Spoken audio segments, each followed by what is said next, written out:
Yeah, so if you have a Bible, please open up to Matthew chapter 25. Matthew chapter 25, verses 14 to 30. If you don't have a Bible, there's tons of Bibles in the backs of the chairs there. And in those Bibles, it's in all Bibles, towards the end of your Bible, but in those ones on page 1544.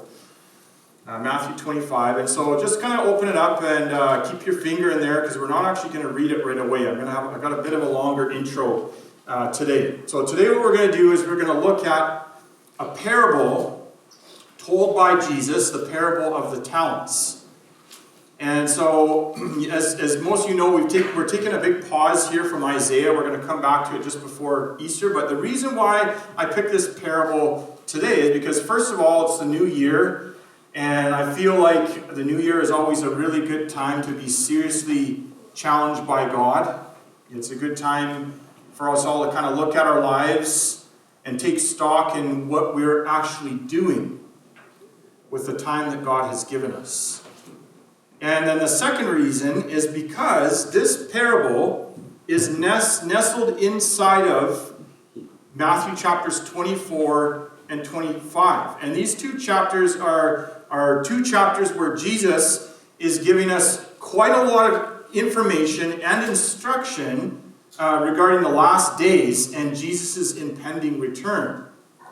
And I really feel that more than ever, with all that's been going on in the world over the last 2 years, with COVID, with the weather that we've been seeing this last year, and all the massive forest fires and videos that we saw out, and the floods across the world, in BC, but across the world, there's this increase that we've seen of violence and hatred. There's this resurgence of racism. Major division in the world. There's even major division in the last couple of years in the church. COVID has exposed a real lack of unity in the greater church. And I kind of feel that maybe, if you're like me, these last 2 years have hopefully caught our attention a little bit. And maybe they have awakened us all to the fact that we actually live in the last times. The last days, they're described in Matthew 24 and 25. And I say awaken to the fact because the truth is we've always been living in the last days. But it doesn't always feel like it.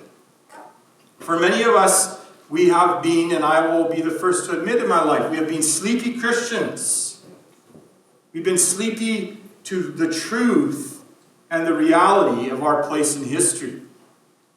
In the past, it was easy to get lulled asleep by our comfortable lives and our culture and thinking everything's normal every day. Every day I wake up, I go to work, I make my plans during the work week, our kids during the school week. We all kind of bide our times till the weekend.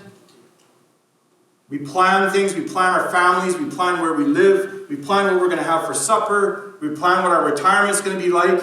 And in the past, everything just felt normal all the time, stable. And sometimes I feel like that we have had this attitude, like this described in 2 Peter by Peter, about these people who say, ever since our ancestors died, everything goes on just the way it's been going on since the beginning of creation. In other words, well, my life's just been normal. Everything's normal. Everything's normal, so what are we getting all upset about? Just live your life. It's very interesting that one of the signs of the end times in Matthew 24 is the sign of everyone feeling normal. Or everybody trying to feel normal.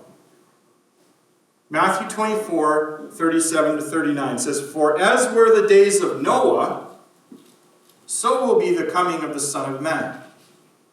For as in those days before the flood, they were," what were people doing? What does he describe here? They were eating and drinking and marrying and giving in marriage until the day when Noah entered the ark. And they were all unaware that when the flood came and swept them all away. And Jesus says, so will be the coming of the Son of Man. And notice how Jesus says here, compares our day to the days of Noah. He doesn't compare all the crazy wickedness in Noah's day, although that was true. That was all there too. Jesus talks about people doing normal things, being normal people, completely unaware, not caring about or expecting his return.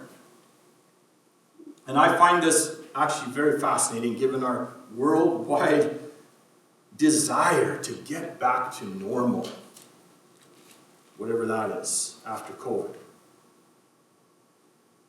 But I wonder if in these past 2 years, if some of us at certain times have been shaken up a little bit, spiritually, from our spiritually sleepy lives.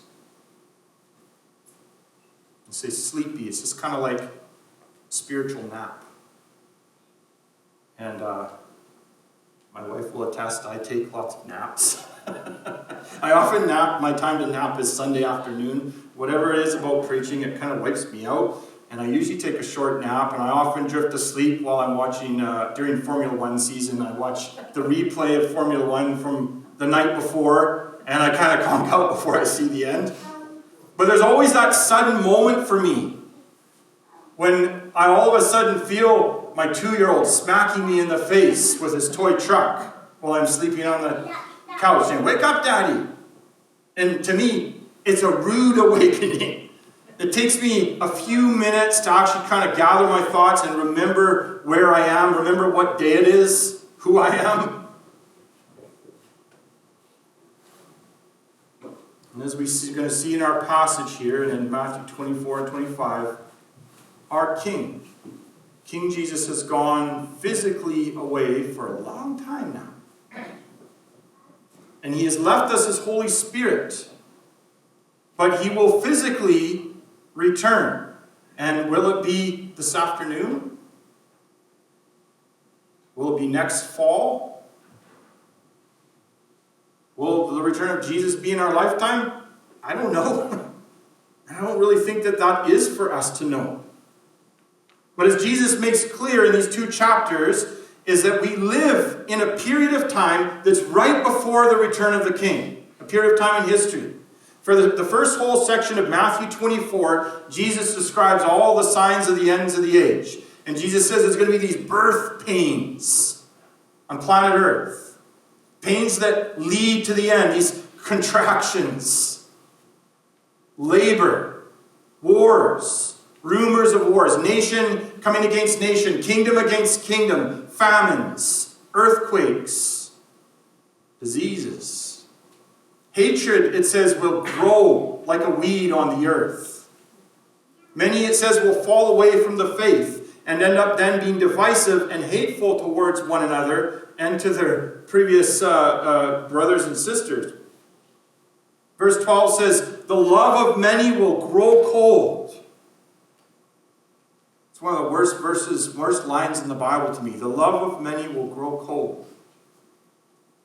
And then in verse 15 to 28, in chapter 24, at some point there's going to be this great tribulation, a terrible time, the way Jesus describes this terrible time is going to come upon the earth. In verse 22 it says, if these days weren't cut short, so terrible that no human being would survive. During this time there's going to be many false prophets, false salvations offered to the world, and false messiahs. But Jesus says, in verses 29 to 31, he says, on one day, the whole earth will see the Son of Man coming on the clouds of heaven with power and great glory. And our King will return. And then throughout the rest of chapter 24 and all of chapter 25, Jesus then goes on to tell 4 parables. And actually, if we're getting technical, arguably the last one about the sheep and the goats, a lot of people don't think it's actually a parable, because it's fairly literal, like he uses words sheep and goats, which it's not actually, but people think it's a literal thing about judgment. But regardless, parables or stories or whatever, but these parables, they directly instruct us. The believers who are living in this time in history, the time where we're waiting for the return of Jesus, these parables instruct us by causing us to all examine ourselves and ask the question, how are we waiting for Jesus? How are you waiting for Jesus? In the first 2 parables, there's a parable of the servant who's entrusted with a master's estate. And then the second parable is about 10 bridesmaids. And they describe this scenario where the master's gone a long time. It says he's long delayed. In the first parable, in the master's absence, the servant, he kind of lets complacency creep in. He's gone so long, he just gets complacent, and he ends up turning to wickedness and a life of sin, and he ends up mistreating others. And then, all of a sudden, with no warning, the master returns. It's a total surprise. The second parable, it's a parable about a wedding. There's 10 bridesmaids. They're all waiting for the bridegroom to return. But again, the bridegroom takes a long time. He's delayed. And 5 of the bridesmaids get drowsy and they fall asleep. And when they wake up, it's too late. The doors are shut on the wedding feast and they're left outside. And so the reason why, you guys, I got such a long intro today to this parable in Matthew 25 is because everything in here is really important. It's all interlinked.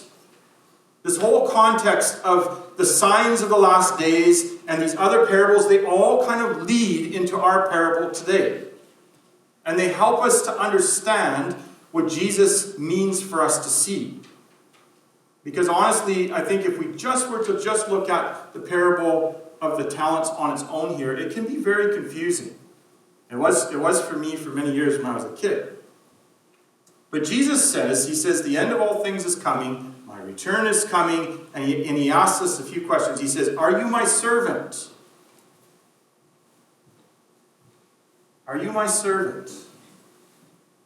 And I understand that there may be someone here today or some people who do not yet call themselves a servant of Jesus. You don't see yourself as a follower of Jesus yet.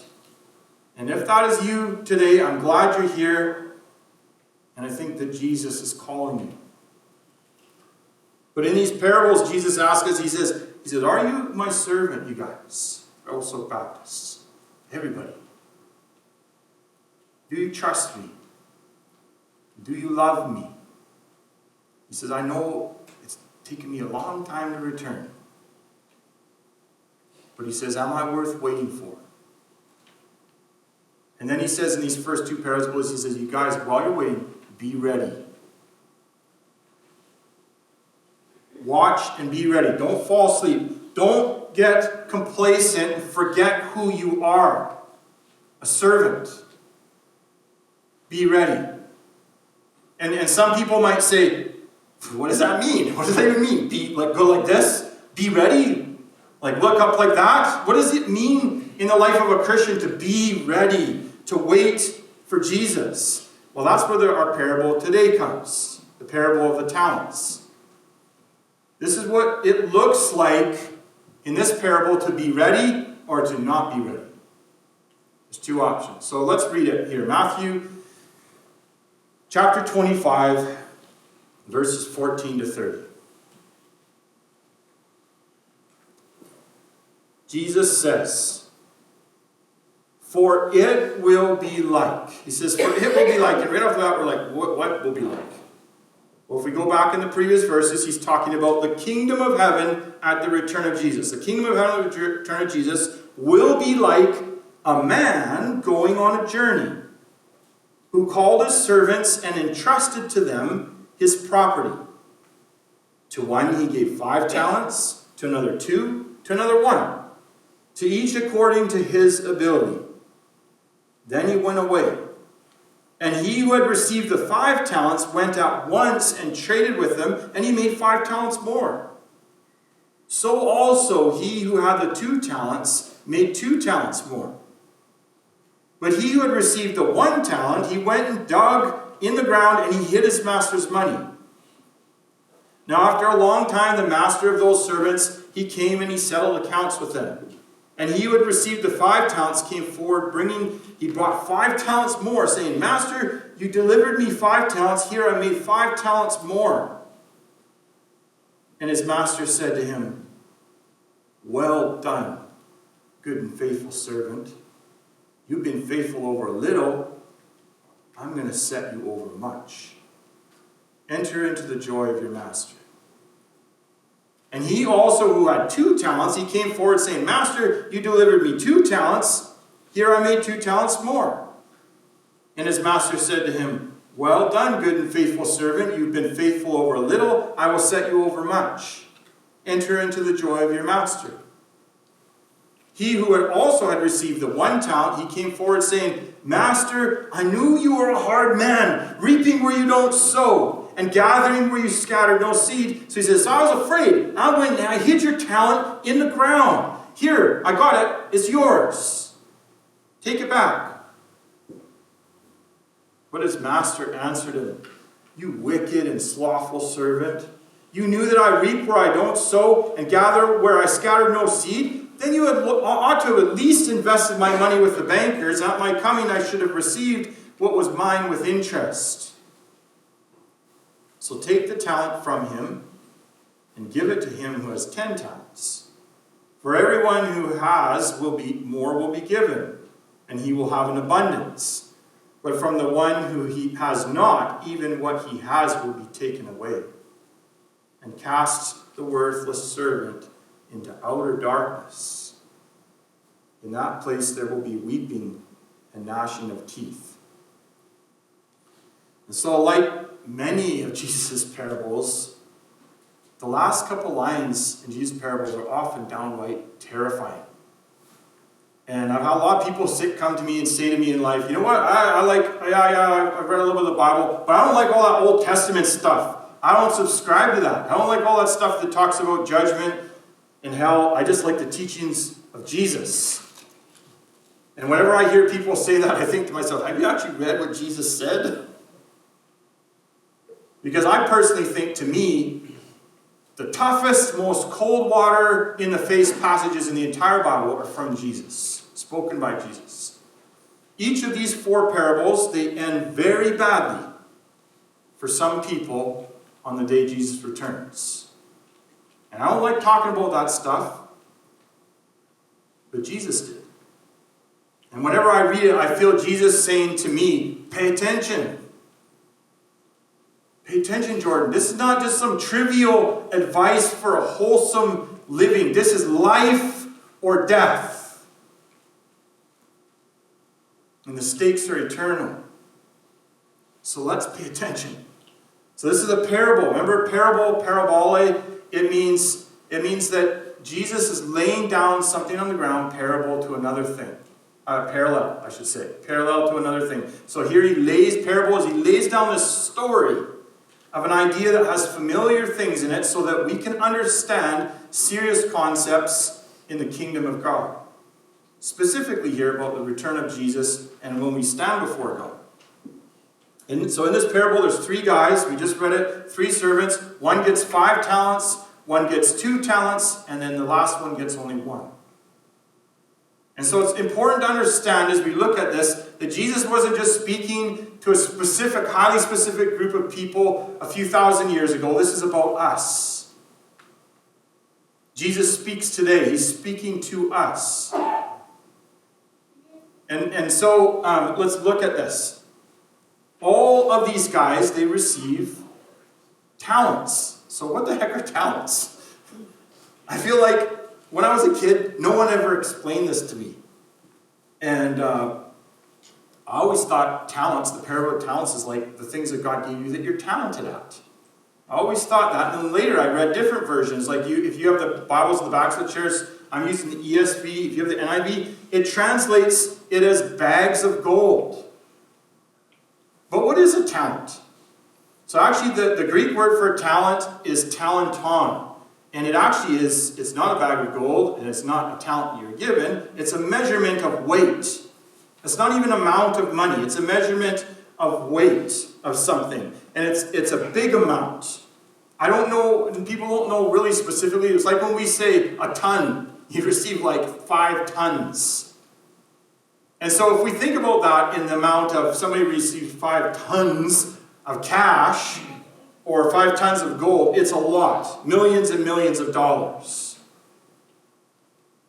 But again, as this is a parable, it's an illustration about God And us, I don't think we can just pigeonhole a talent to being just one thing, like a truckload of money. To understand, I think, what talents are in our lives, or what Jesus is saying at all here, I think we have to ask ourselves a few questions that this parable, I feel, is asking. And apply this to yourself personally right now. So Jesus, the Master, he's gone away, but he's going to return. And the question, upon Jesus' return, the first question is going to be, what have you been given? Personally. When all's said and done in this life, what were you given by God?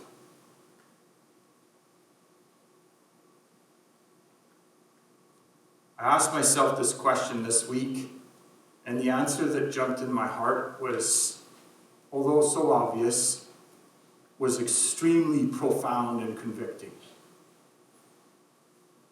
Jordan, what has God given you? And the answer is everything. Everything. My life, my body, every breath I've ever taken, my wife, my kids, my job, my home, my money, my truck, my abilities, any tiny little bit of talents that I have, spiritual gifts, and not to mention my time. Every second that ticks away on that clock back there has been given to me by God. But the most profound thing in this parable is not just that it has been given by the Master. It's not just that the gifts are taken into my possession as my property to do with as I like. In this parable we see what we have been given is still the Master's property. It's God's money. It's God's time. It's God's, all his property. Think about that. That means our homes are God's. Our vehicles are God's. Our TVs and computers and phones are God's. Our bank accounts are God's. And in this parable, God has entrusted us with all of this. Everything that we have, every ability we have, even to make every dollar, every possession, every minute alive, it's a loan from God entrusted to you. And especially when we even get deeper and we think about things like the gospel and our relationship with God through Jesus. Think about how we're saved, you guys. Think about this. We're saved through faith alone, by grace alone. Not by works. And we've got to be ever so careful in this parable not to make this a salvation parable. It's not what this is. We're not saved by how many talents that we produce at the end. This parable is an evidence story. In the end, when you stand before God, what evidence is there that you were a true servant of the King? Does a true servant bury the property of God and do nothing? Remember, we are saved by faith, but faith without works is what? It's dead. And faith, think about faith, belief in our heart, and grace, getting what we don't deserve, those are described in the Bible as gifts as well.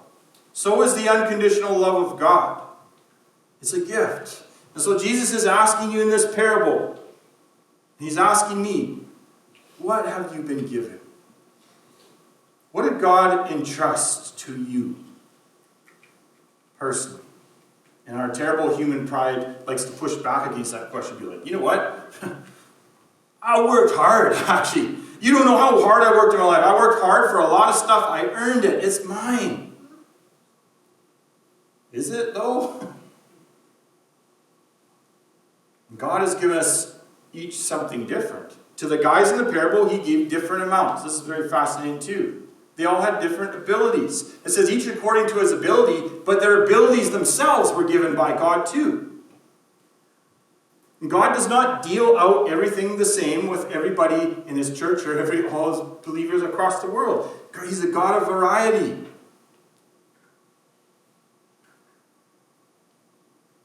Think about how annoying it would be. I'm so thankful. I love Billy Graham.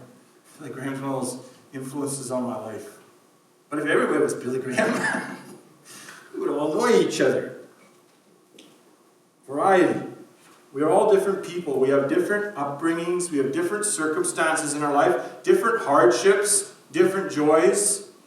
And so Jesus, he first asks us, what have you been given? And then the second question is, then, what have you been given? Now, what have you done? What have you done with what you've been given? In the parable of the man with 5 talents, he comes up in verse 20, he says, Master, you gave me 5 talents? Look, I make 5 more. And then you can tell what it says there. He invested it. He invested the master's money. He doubled it, not for himself. He did it for the king. And then verse 21, the master says, well done, good and faithful servant. You've been faithful over a little. I'm going to set you over much. Enter into the joy of your master. And here we get just a little glimpse into the heart of the master. He's kind, full of grace and mercy. And he's not mean. He's happy that the servant invested and tried to do something what was given to him. And he says, you have been faithful. And one of the interesting things to note about the word faithful, because we always think in our culture, faithful just means, well, you're a guy who can be trusted. Like that's what God's saying. You can be trusted. And it does kind of mean that as well. But faithful also means faithful. Like faith, and this is literally, I looked the Greek up, faith, F-U-L-L. Full of faith. Full of faith in the master. In other words, God says you were full of faith in God to actually use what you were given to glorify God for the master's good. And then he says, the second man, what were you given? Well, 2 talents, and the conversation goes very similar. He doubles it as well. But then the third guy, he has 1 talent, and God comes to him, and he immediately tries to justify himself. This is like one of the things that all us humans do. He tries to justify himself. He says, oh, you know what? I knew you were a mean guy. I knew you were a hard guy who reaps where he doesn't sow. And first of all, we can see one of the major problems with this guy is he clearly doesn't understand the nature of the Father. It's because he describes him as hard and mean, when clearly from the previous verses, and we can see from the whole Bible, the master is not mean. He's kind. And he desires to bless the servants generously and to entrust them with responsibilities that are far above their pay grade. I've always said that. I always feel like, God, I don't know what the heck I'm doing up here. I don't know how you called me from being a carpenter into this. It's way above, and God's like, just don't worry about that. Let me worry about that. We are entrusted with the gospel, with sharing the greatest treasure on earth. That's above all of our pay grades, and yet God doesn't. But this guy says, I heard you were mean, master, and I was afraid, so I didn't do anything. I buried it, now you can have it back. He's like, at least I didn't risk it, God. But the master calls him out with the true nature of his actions. And he says, you slothful, wicked, lazy guy, you didn't do anything. If you really thought it was hard and mean, why didn't you at least take your money to the safest of all places, the bank? He said, I would be happy if you took it to the bank. Think about that. Who's actually an earned interest at the bank? Who's actually ever happy with bank interest? 1.1% or something like that, or I don't even know what it is, 2%. It's almost nothing. God's like, I would have been happy if you even did that and even tried a little. And so I know that we're running out of time here. I don't want to go super long today. There's so much more to explore. But before we end, I want to just dwell on this. And I want you to seriously think about Jesus' questions. Because that's just the truth. One day, you're all going to stand before God. And so am I. And we will have to give an account. And Jesus will ask us, servant, what did I loan you?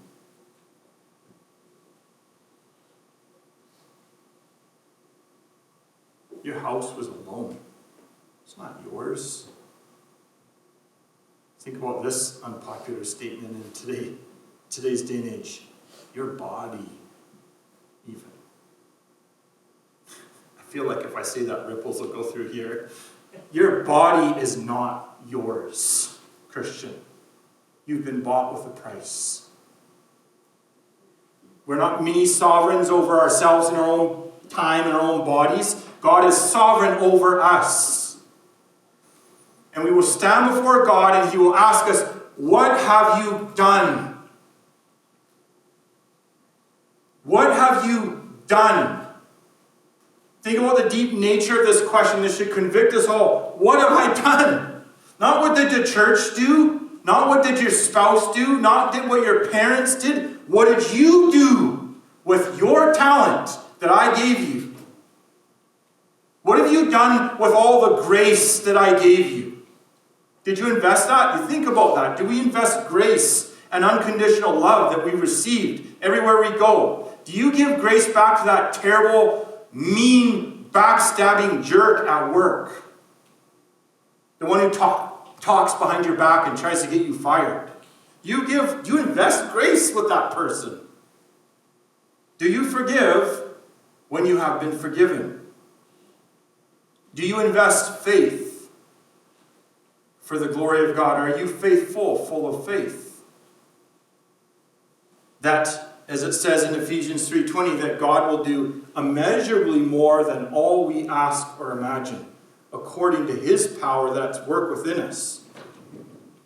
Do you invest and plant the seed of the gospel? And we've looked at another parable which says will produce 100 times more.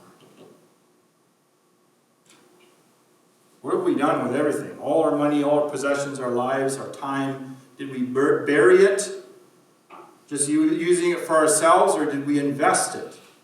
And see, this parable, if you want to sum up this parable with one word, it's about stewardship. Stewardship of everything. Stewardship is, the definition is taking care of something on behalf of another party. And when I was young, I heard many people throw around the term stewardship at church meetings and board meetings. I'm not just talking about here. I was on the board in Vancouver and we had a lot of meetings for a particular thing going on there. But stewardship was often used as a term, like a quote-unquote biblical term, to defend saving money and guarding it in an account, with the worry of what might happen in the future. People say, well, if we're going to spend all this money that we have here on ministry or give it away, it's going to be foolish, given our circumstances. We wouldn't be good stewards of God's money. And when I look at this parable, I see God telling us something totally different in regards to godly stewardship. I see God saying to me, stop covering up your lack of faith and your laziness and your fear with an ungodly view of stewardship. God says, what I give you is a loan. It's not yours, and I intend for you to actually use it. Even if it feels like you're risking it. You see the first two guys that invested? They invested. With any investment, there involves risk. Especially when it's high yield stuff that you double your money. There's risk. And God's asking us to risk, but He's not asking us to be foolish. He's asking us to risk resources for God's kingdom, and that's never foolish. It's never foolish. Last month, we actually had quite a few discussions as a board concerning something over $30,000 surplus. If you want to know, you can talk to the boards about exactly what that is. A surplus from a previous year that had carried over and we had to deal with it. And so our policy was surplus money. We had all this like $30,000. Our policy that we decided years ago is to give it away. We give it away. Half to local, to gospel initiatives in BC and Revelstoke, and then half to overseas missions. And it became a really hard thing, honestly, this fall. Because, as you know, we've had over the last 2 years, and even just this fall, we've had quite a number of families move from our church. Like, look at, I know there's COVID and everything, but a lot of people moved, and our giving, when we look at it, it's way less per month than it was at the start of the year. And even a couple years ago, and we prayed about it a lot. And it wasn't an easy decision, but we decided in faith, we're giving it away anyways. Regardless of what our fears of the future might be. And maybe there are those, maybe even this morning, that you think that that's foolish and that's fair enough, but I don't think so. I don't think it's foolish to invest in all these church plants and all these missionaries and all these gospel projects. These projects that we've already prayed about and been led to in prayer by a church for many years. And I know that money will not return void back to God on the last day. And I trust that God will provide for us. The common sense of the world says, you guys are nuts. What are you doing?